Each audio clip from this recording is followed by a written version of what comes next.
Kain tayo palagi, brother. Good morning, Lods. Ayan. Pag maagang magising no, nakakarating dito. Ayan. Aga pa lang. Good morning. Pinuntahan namin dito yung cashier.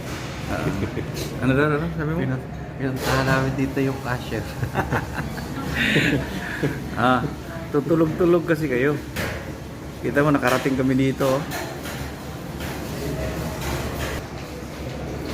Mag-go to the world daw kami. Ito yung gusto niya eh.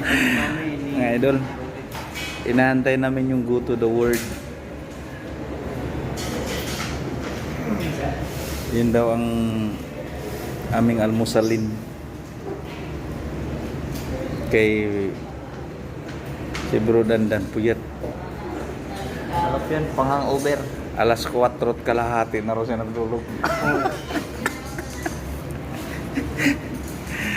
Mga puyat, mga idol. Mabilis ha. Ito Ang bilis. Ito masarap po. Go to water.